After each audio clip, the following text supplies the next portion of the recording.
बड़ों की बात मानो। एक बहुत घना जंगल था। उसमें पहाड़ थे और शीतल निर्मल जल के झरने बहते थे। जंगल में बहुत से पशु रहते थे। पर्वत की गुफा में एक शेर शेरनी और इनके दो छोटे बच्चे रहते थे। शेर और शेरनी अपने बच्चों को बहुत प्यार करते थे। जब शेर के बच्चे अपने माँ बाप के साथ जंगल में निकलते तो उन्हें बहुत अच्छा लगता था, लेकिन शेर शेरनी अपने बच्चों को बहुत कम अपने साथ ले जाते थे। वे बच्चों को गुफा में छोड़कर वन में अपने भोजन की खोज में चले जाया करते थे।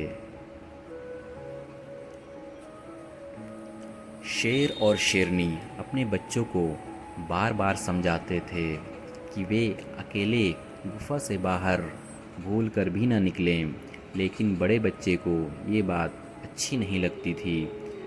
एक दिन शेर शेरनी जंगल में गए थे। बड़े बच्चे ने छोटे से कहा, चलो झरने से पानी पी आएं और वन में थोड़ा घूमें। हिरनों को डरा देना मुझे बहुत अच्छा लगता है। छोटे बच्चे ने कहा, पिताजी ने कहा है कि अकेले गुफा से मत निकलना। झरने के पास जाने को बहुत मना किया है। तुम ठहरो, पिताजी या माताजी को आने दो, हम उनके साथ जाकर पानी पी लेंगे। बड़े बच्चे ने कहा, मुझे प्यास लगी है। सब पशु तो हम लोगों से डरते ही हैं, फिर डरने की क्या बात है।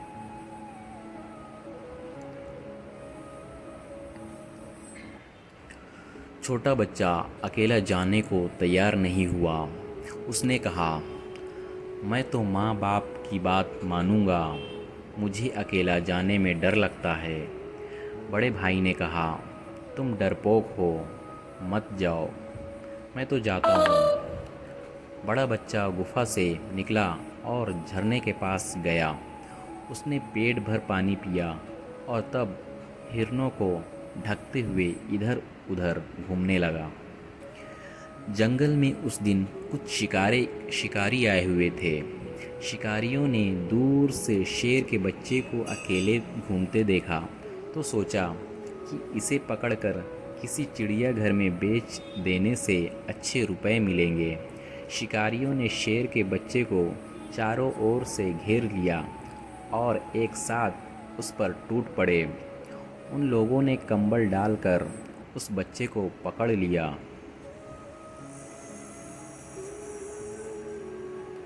बेचारा शेर का बच्चा क्या करता, वो अभी कुत्ते जितना बड़ा भी नहीं हुआ था। उसे कंबल में खूब लपेटकर उन लोगों ने रस्सियों से बांध दिया। वो ना तो छटपटा सकता था, ना गुर्रा सकता था। शिकारियों ने इस बच्चे को चिड़ियाघर को बेच दिया। वहाँ वो एक लोहे के कटघरे में बंद कर दिया गया। वो बहुत दुखी था। उसे अपने माँ बाप की बहुत याद आती थी। बार बार वो गुर्राता और लोहे की सलाखों को नोचता था, लेकिन उसके नोचने से सलाखें तो टूट नहीं सकती थी। जब भी वो शेर का बच्चा किसी छोटे बालक को देखता तो बहुत गुर्राता और उछलता था।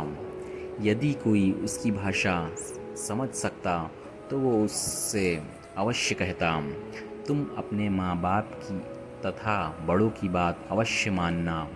बड़ों की बात ना मानने से पीछे पश्चाताप करना पड़ता है। मैं बड़ों की बात ना मानने से ही यहाँ बंदी हुआ हूँ।